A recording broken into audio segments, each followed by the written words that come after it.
ఇప్పుడున్న కాలంలో ప్రతి ఒక్కరూ ఒక బెటర్ లైఫ్ కోసం రేస్‌లో పరిగెత్తేవారే. కానీ అందులో కొంతమంది మాత్రమే తమ గోల్స్‌ను పూర్తి చేసుకోగలుగుతున్నారు. కానీ చాలామంది తమ గోల్స్‌ని ఎప్పటికీ అచీవ్ చేయలేకపోతున్నారు. ఎప్పుడైతే మనం మన గోల్‌ని డిసైడ్ చేసి దాని వైపు అడుగులు వేయడం మొదలుపెడతామో అంతే. ఇంక మన మైండ్‌లో చాలా రకాల ఆలోచనలు రావడం మొదలవుతాయి. అసలు నేను దీన్ని అచీవ్ చేయగలనా లేదా? అరే! ఇది చేయడానికి చాలా సమయం పడుతుంది. కానీ నా దగ్గర అంత టైం లేదు. ఒకవేళ నేను ఇందులో ఫెయిల్ అయిపోతే అందరూ ఏమనుకుంటారో? కానీ వీటన్నింటినీ మించిన భయమేమిటో తెలుసా? Self doubt. అసలు నేను దీంట్లో సక్సెస్‌ఫుల్ అవ్వగలనా లేదా? నాలో అసలు దీన్ని అచీవ్ చేయగలిగే కెపాసిటీ ఉందా? నేనంత క్యాపబుల్ కాదేమో! ఇలా చాలా రకాల డౌట్స్ పిలవకుండానే మైండ్‌లో వచ్చేస్తాయి. అవునా? అయితే పదండి. ఈరోజు ఈ స్టోరీ ద్వారా ఈ క్వెషన్స్ అండ్ డౌట్స్ రావడానికి అసలు కారణమేంటి? అసలు ఫెయిల్ అవుతామనే భయం ఎందుకు వేస్తుంది? దీన్ని ఎలా పోగొట్టాలి? వీటన్నింటికీ ఆన్సర్స్ తెలుసుకుందాం.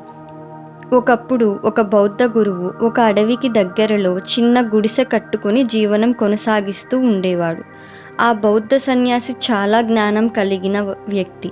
ఎవరైనా అతని వద్దకు తమ సమస్యలు తీసుకొని వెళ్తే ఆ సన్యాసి వాటికి చాలా తెలివిగా పరిష్కారం చూపించేవాడు. అయితే ఒకరోజు ఆ గురువు భిక్షం కోసం దగ్గరలో ఉన్న ఒక గ్రామానికి వెళ్తాడు. అతను భిక్షం తీసుకొని తిరిగి వస్తుంటే దారిలో అతన్ని ఒక యువకుడు అడ్డుకొని ఆ సన్యాసితో, "నేను మీ గురించి చాలా విన్నాను. మీరు ఎటువంటి ప్రాబ్లంని అయినా మీ తెలివితేటలతో పరిష్కరిస్తారంట. చెప్పాలంటే మీరు నా ప్రాబ్లంని సాల్వ్ చేస్తారు అని కొంచెం కూడా నాకు నమ్మకం లేదు. కానీ నేను ఊరిలో ఉన్న చాలామంది మీ గురించి, మీ తెలివితేటల గురించి కథలు కథలుగా చెప్పుకుంటుంటే విన్నాను. అందుకే నేను మీ నుంచి ఒక క్వశ్చన్‌కి ఆన్సర్ తెలుసుకోవాలని అనుకుంటున్నాను." అప్పుడు బౌద్ధ సన్యాసి, "సరే అడుగు" అని అంటాడు. అప్పుడు ఆ యువకుడు, "అసలు మనకు ఏదైనా పనిలో ఫెయిల్ అవుతాం అనే భయం ఎందుకు వస్తుంది? అండ్ మన గోల్‌ని ఫెయిల్యూర్ అనే భయం లేకుండా ఎలా అచీవ్ చేయగలం?" అని అడుగుతాడు. ఆ అబ్బాయి క్వశ్చన్ విని ఆ సన్యాసి నవ్వి, "నేను నీ క్వశ్చన్‌కి ఆన్సర్ ఖచ్చితంగా ఇస్తాను. దాని తర్వాత నీకు ఫెయిల్యూర్ అనే ఆలోచన ఉండదు. కానీ దానికంటే ముందు నువ్వు నాతో పాటు నా గుడిసె వరకు రావాలి" అంటాడు. ఆ యువకుడు ఆ సన్యాసి తెలివిని టెస్ట్ చేయాలి అనుకుంటాడు. అందుకే అతనితో కలిసి గుడిసెకు వెళ్ళడానికి ఒప్పుకుంటాడు.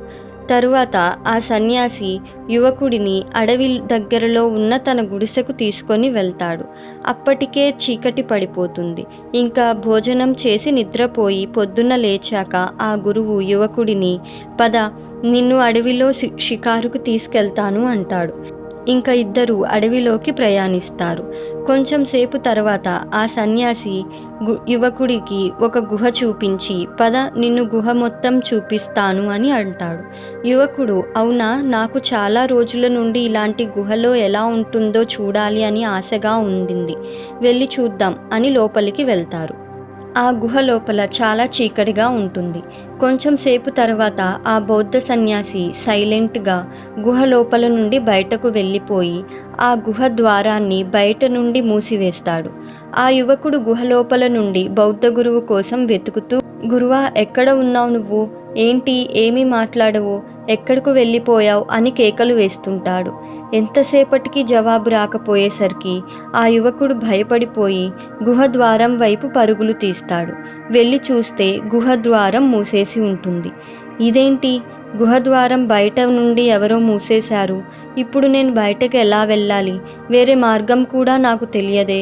ఒకవేళ ఆ సన్యాసి నన్ను చంపేందుకు ఇదంతా చేయట్లేదు కదా" అని చాలా భయపడిపోతాడు. ఆ యువకుడు ఆ గుహ నుండి బయటికి వెళ్ళే మార్గం కోసం అటూ ఇటూ చూస్తుంటాడు. చాలా వెతుకుతాడు. చాలా సమయం తర్వాత వెతికి వెతికి అలసిపోతాడు. అతనికి చాలా ఆకలి, దాహం వేస్తూ ఉంటుంది. ఇంకా ఓపిక లేక ఒకచోట కామ్గా కూర్చొని ఉండిపోతాడు.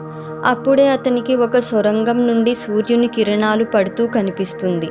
కానీ ఆ సొరంగం వరకు చేరుకోవడం చాలా కష్టం. ఎందుకంటే చుట్టూ చీకటి. పైగా అది చాలా ఎత్తులో ఉంటుంది. కానీ ఆ యువకుడు అతని ఆకలి, దాహం అన్నీ మర్చిపోయి వెంటనే లేచి ఆ గుహ నుండి బయటకు వెళ్ళడంలో నిమగ్నమైపోతాడు. చాలా కష్టపడి పైకి చేరుకునే ప్రయత్నం చేయగా చేయగా చివరికి ఆ సూర్యుని కిరణాలు ఆ సొరంగం వరకు చేరుకుంటాడు. చాలాసేపు ఆ సొరంగం మార్గం ద్వారా ప్రయాణించగా చివరికి ఆ యువకుడు సడన్గా ఆ సన్యాసి చేయి అందించడం గమనిస్తాడు. యువకుడు వెంటనే అతని చేయి పట్టుకొని బయటికి వస్తాడు. బయటకు రావడమే ఆ యువకుడు కోపంతో ఆ సన్యాసి వ్యక్తిని, "నువ్వేమైనా పిచ్చోడివా స్వామి? ఏంటి నువ్వు చేసిన పని? నన్ను ఒక్కడినే లోపల వదిలేసి వెళ్ళిపోతావా? నీకు తెలుసా నేను ఎంత భయపడ్డానో? నాకు ఎంత దాహం వేసిందో, ఎంత ఆకలి వేసిందో నీకు తెలుసా?" అని అంటాడు. ఆ సన్యాసి నవ్వి ఆ యువకుడికి తాగడానికి మంచినీళ్ళు ఇస్తాడు. వాటర్ తాగాక సన్యాసి యువకుడితో, "ఇప్పుడు నా మాటను జాగ్రత్తగా విను. నువ్వు ఈ గుహ నుండి బయటకు కేవలం 2 కారణాల వలన రాగలిగావు. ఆ 2 కారణాలే నిన్ను బయటకి వచ్చేలా చేశాయి. 1, నీకు బాగా ఆకలి అలాగే దాహం వేశాయి కాబట్టి నువ్వు బయటకు రావడానికి తొందరపడ్డావు. 2, నీకు నీ ఫ్యామిలీ అలాగే ఫ్రెండ్స్తో ఉండే అలవాటు ఉంది కాబట్టి నువ్వు ఒక్కడివే అక్కడ ఉండలేకపోయావు. కానీ ఇప్పుడు నీకు నేను 2 ముఖ్యమైన కారణాలు చెప్తాను. వాటి వల్లనే నువ్వు బయటికి రాగలిగావు. 1, నువ్వు అంత చీకట్లో అంత ఎత్తులో ఉన్న ఆ సొరంగం వరకు చేరుకోవడం అసాధ్యం. అది నీ వల్ల కాదు. నువ్వు చేయలేవు అని నీకు చెప్పేవాళ్ళు ఎవరూ లేరు. 2, పద, ఈ మార్గం కాకపోతే ఇంకొకటి దొరుకుతుందేమో, దీనికంటే సులభమైన దారి దొరుకుతుందేమో వెతుకుదాం అని చెప్పేవాళ్ళు కూడా లేరు. జీవితంలో ఎందులో అయినా సక్సెస్ అవ్వడానికి రూల్ కూడా ఇలానే ఉంటుంది. నేను నీకు ఎందులో అయినా సక్సెస్ ఎలా సాధించాలి అని చెప్పడానికి ఒక చిన్న ప్రపంచంలోకి తీసుకెళ్ళాను. కానీ నిజమైన ప్రపంచంలో సక్సెస్ రావాలి అంటే ఇంతకంటే చాలా కష్టంగా ఉంటుంది. అక్కడ మనకు అనవసరమైన సలహాలు ఇవ్వడానికి చాలామంది దొరుకుతారు. వాళ్ళు వాళ్ళ జీవితంలో ఏమీ సాధించలేదు కానీ నువ్వు ఇది చేయలేవు, అది చేయలేవు, ఇది చాలా కష్టం, ఇది నీ వల్ల కాదు, దానికి బదులు నువ్వు ఆ పని చేసుకో, అది నీకు బాగా సూట్ అవుతుంది, అందులో నువ్వు ఖచ్చితంగా సక్సెస్ అవుతావు, ఎక్సెట్రా ఎక్సెట్రా. ఇలా వాళ్లకు తెలియని వాటి గురించి, సంబంధం లేని వాటి గురించి సలహాలు ఇవ్వడానికి మాత్రం ముందుంటారు. వాళ్ళకు తోచింది చెప్పి మన మైండ్ని డైవర్ట్ చేసి వెళ్ళిపోతారు. అంతే, ఇంకా మనలో సెల్ఫ్ డౌట్ రావడం స్టార్ట్ అవుతుంది. ఇది ఇలా ఉంటే సక్సెస్ రావాలి అంటే కొంత కాలం పడుతుంది. ఇక్కడేమో మన మైండ్ గంట గంటకు మారిపోతూ ఉంటుంది. మరి కొన్ని నెలలు, సంవత్సరాలు పట్టే గోల్ని అచీవ్ చేయడంలో మైండ్ మారిపోకుండా ఉండగలదా? మారిపోతుంది, ఖచ్చితంగా మారిపోతుంది. మనం ఇంకా దీన్ని వదిలేసి ఇంకో మార్గం చూసుకుంటాం, అది కాకపోతే ఇంకోటి, ఇలా మారిపోతూ ఉంటుంది. గౌతమ్ బుద్ధుడు తరచూ తన శిష్యులతో, మన ఫోకస్ మన గోల్ మీద లేనప్పుడు మాత్రమే మనకు దాని చుట్టూ ఉండే సమస్యలు కనబడతాయి. అండ్ ఇది 100% నిజం కూడా. ఎందుకంటే బాణం గురి చూసి కొట్టేవాడు కూడా అతని ఒక కన్ను మూసుకొని ఇంకో కన్నుతో లక్ష్యాన్ని గురిపెట్టి బాణం వదులుతాడు. అలా చేసినప్పుడే అతను తన లక్ష్యాన్ని గురి చూసి కొట్టగలడు. అలాగే మన ఫోకస్ మన గోల్ మీద కాకుండా దాన్ని సాధించే దారిలో వచ్చే క్లిష్టమైన పరిస్థితుల మీద ఉంటాయో అప్పుడే మనకి ఫెయిల్ అవుతామేమో అనే భయం వస్తుంది. నువ్వు కూడా ఆ గుహ నుండి బయటకు రావడానికి కారణం కూడా అదే.